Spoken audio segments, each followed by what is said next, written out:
أما بعد فأعوذ بالله من الشيطان الرجيم. بسم الله الرحمن الرحيم. بل تؤثرون الحياة الدنيا والآخرة خير وأبقى إن هذا لفي الصحف الأولى صحف إبراهيم وموسى. صدق الله العلي العظيم وصدق رسوله النبي الكريم ونحن على ذلك لمن الشاهدين والشاكرين والحمد لله رب العالمين. اسٹیج پہ جلوہ افروز علماء کرام اور حاضرین اور پردہ نشی خواتین، میرے محترم بزرگوں دوستوں، جس آیت کی میں نے تلاوت کی ہے یہ سورہ سبح اسم ربک الاعلی کی آیت ہے. قرآن کی فصاحت اور بلاغت میں سے یہ ہے کہ اللہ تبارک و تعالی جملے مختصر استعمال کرتا ہے، لیکن اسی مختصر میں اللہ تبارک و تعالی تفصیل کی باتیں فرما دیتا ہے، ڈیٹیل اور حقیقت کو کھول دیتا ہے.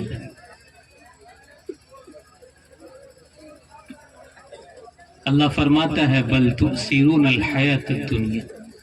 اللہ تبارک و تعالی اس آیت کے اندر ہم سب کے ایک مرض اور روگ کو بیان کر رہا ہے کہ انسانوں، اے مومنوں، تمہارے دلوں میں ایک روگ ہے، ایک مرض ہے، ایک بیماری ہے. اللہ اس کو بیان کر رہا ہے. تمہارے میں ایک بیماری ہے، روگ ہے، مرض ہے. کون سی بیماری؟ ایک ہوتا ہے دنیاوی بیماری، جیسے قے آنا، دست ہونا، سر درد لگنا، پیٹ میں درد ہونا. اللہ تبارک و تعالی یہاں اس بیماری کو نہیں بیان کر رہا، بلکہ اللہ تبارک و تعالی اس آیت کے اندر اس بیماری کو بیان کر رہا ہے جس سے ہم سب کی آخرت خطرے میں ہے.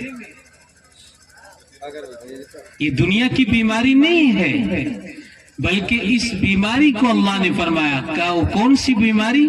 بل تؤثرون الحیات الدنیا، کہ اے انسانوں، تم لوگوں کا دل دنیا کی طرف مائل ہے، تم لوگ دنیا کو ترجیح دیتے ہو. ہر بات میں دنیا دنیا، مرنا بھی دنیا، جینا بھی دنیا. ہماری عزت، ہماری شہرت، ہماری دولت، ہمارے جائیداد، ہمارے بیوی، ہمارے بچے، زندگی کے ہر لمحے، ہر موڑ پہ دنیا ہی دنیا ہے. اللہ اس مرض کو بیان کرا بل تؤثرون الحیات الدنیا. اور بہترین طبیب وہ ہوتا ہے جو مرض کو بھی بتلائے اور ساتھ ساتھ دوا کی بھی تشخیص کرے. اللہ تبارک و تعالی انسانوں کے مرض کو بتایا، اور صرف مرض ہی کو نہیں بتایا بلکہ مرض کے ساتھ اس کی دوا بھی بتائی. اور دوا کیا ہے؟ وَالْآخِرَةُ خَيْرٌ وَأَبْقَى، کہ آخرت کی زندگی وہ سب سے بہتر زندگی ہے اور باقی رہنے والی زندگی ہے. دنیا تو ختم ہونے والی ہے، فنا ہونے والی ہے، مٹ جانے والی ہے، دنیا ختم ہو جائے گی. آگے اللہ نے یہ بھی بتایا کہ انسانوں، ہم نے عالم کو 3 طریقے سے بنایا، 3 عالم کو بنایا. ایک عالم وہ ہے جہاں انسانوں کو کوئی تکلیف نہیں، کوئی درد نہیں، کوئی مصیبت نہیں. نہ سر کا درد ہے، نہ پیٹ کا درد ہے، نہ وہاں بیماری ہے، نہ بڑھاپا ہے، نہ مرض ہے. وہ ہے عالم جنت ہے. وَلَا فِيهَا غَوْلٌ وَلَا هُمْ عَنْهَا يُنزَفُونَ، جہاں کی شراب میں کوئی نشہ نہیں ہے، کوئی سر میں درد نہیں ہے، بلکہ مستی ہی مستی ہے، مگن ہی مگن ہے. وہ کون سا عالم؟ وہ ہے جنت. تو اللہ نے ایک عالم بنایا جنت، اور ایک عالم بنایا جس کو ہم سب جانتے جہنم، جہاں تکلیف ہی تکلیف ہے، خوشی کے نام کو نام و نشان نہیں. ہر ایک انسان پریشان ہے وہاں، خواہ وہ ادنا ہو یا بڑا ہو، ہر ایک انسان جو جہنم میں جائے گا یا جو جایا، ہر ایک انسان وہاں پریشان ہوگا، کسی کو وہاں چھٹکارا نہیں، کوئی تھوڑی پریشانی میں، کوئی زیادہ پریشانی میں، وہ ہے جہنم۔ اور ایک ہے عالم دنیا ہے، یہ عالم ہے، یہ دنیا ہے، یہ دنیا پریشانی اور خوشیوں کا ایک سنگم ہے۔ یہاں خوشی بھی ہے تو بیماری بھی ہے، تکلیف بھی ہے، غم بھی ہے۔ اس دنیا کے اندر خوشیاں ہی خوشیاں نہیں ہے، نہ غم ہی غم ہے۔ اگر خوشی ہے تو ساتھ ساتھ غم بھی ہے۔ تو اللہ تبارک و تعالیٰ نے اس عالم کو، دنیا کو غم اور خوشی کا سنگم بنایا ہے۔ اس دنیا میں جو بھی آیا ہے تکلیف کو ضرور دیکھے گا، کوئی یہ کہہ نہیں سکتا کہ مجھے اس دنیا کے اندر تکلیف نہیں ہوگی۔ جہاں ایک انسان کی خوشی ہوتی ہے کہ اس کے گھر پہ بچہ پیدا ہوا، اسی طریقے سے اس خوشی کے ساتھ اس کو یہ بھی تکلیف ہوتی ہے کہ بچے کی بیماری بھی ہے۔ ایک انسان خوش ہوتا ہے کہ شادی ہو رہی ہے، شادی کی نغمگی ہے، خوشیاں منائی جا رہی ہے، وہیں ساتھ ہی ساتھ شوہر کے ذمے بیوی کی کفالت کی ذمہ داری یہ بھی غم ہے۔ ایک انسان مکان بناتا ہے، خوشی ہوتی ہے، لیکن مکان کے پیچھے جو قرضے آئے ہیں اس کا غم بھی اس کے اوپر ہے۔ ایک انسان دکان چلاتا ہے، دکان کو سجاتا ہے، مال بھرتا ہے، اس کو خوشی ہوتی ہے، لیکن ساتھ ساتھ یہ بھی فکر ہوتی ہے اور غم ہوتا ہے کہ یہ دکان چلے یا نہ چلے۔ تو دنیا تو دونوں کا سنگم ہے، یہاں خوشی بھی ہے، غم بھی ہے۔ کوئی یہ کہہ نہیں سکتا اس سرزمین اور دنیا کے اندر جس کا بھی وجود ہوا وہ غم اور تکلیف کا سامنا کرنا یقینی بات ہے، یقینی امر ہے، وہ تکلیف کا سامنا کرے گا، خواہ اللہ کا ولی کیوں نہ ہو، اللہ کا عابد بندہ کیوں نہ ہو، کوئی بزرگ شخص ہی کیوں نہ ہو۔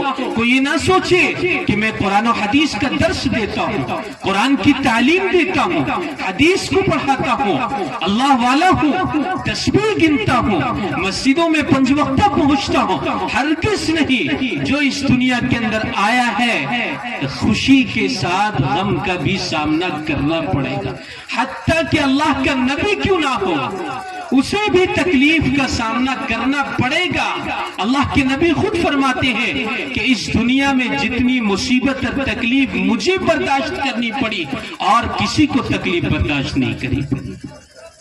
آخر وہ منظر کو یاد کیجئے کہ اللہ کے نبی کو بائیکاٹ کیا جا رہا ہے، اللہ کے نبی کے خلاف سازشیں رچی جا رہی ہے، اللہ کے نبی کے خلاف ہتھ کنڈے اور پابندیاں کی جا رہی ہے، اللہ کے نبی کے قتل کے پروپیگنڈے تیار کیے جا رہے ہیں، اللہ کے نبی کو مقدس سرزمین مکہ سے جلا وطن کر دیا گیا۔ اور جب سن 6 ہجری کے اندر اللہ کے نبی جب عمرے کے لیے تشریف لا رہے اس وقت بھی روک دیا گیا، حتیٰ کہ اللہ کے نبی کو اپنی حیات کے اندر اپنی بچیوں کے طلاق بھی دیکھنے پڑے، اور یہی نہیں بلکہ اپنی بچیوں کے جنازے کو اپنے کندھوں پہ بھی اٹھائے۔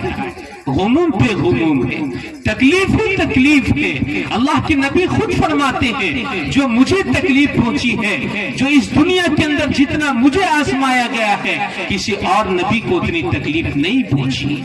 آخر وہ باپ ہے کہ جن کی بچیوں کو طلاق کیوں دیا گیا؟ صرف اس بنیاد پہ کہ دین کا داعی ہے، دین کی دعوت دیتا ہے، قال اللہ اور قال رسول کی باتیں کرتا ہے، اللہ کے احکام کو سناتا ہے۔ صرف اس بنیاد پہ اللہ کے نبی کی بیٹیوں کو اور اللہ کے نبی کو اپنی زندگی کے اندر اپنی بیٹیوں کا طلاق کا منظر بھی دیکھنا پڑا۔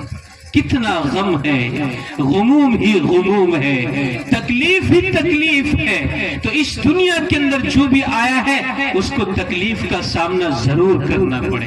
کوئی یہ ہرگز نہ سوچے کہ میں اللہ کا ولی ہوں، اللہ کا نیک ہوں، اللہ کی عبادت میں ہم وقت زندگی گزرتی، کوئی ہرگز اس کو تصور نہ کرے۔ یہ دنیا خوشیوں اور غموں کا ایک سنگم ہے۔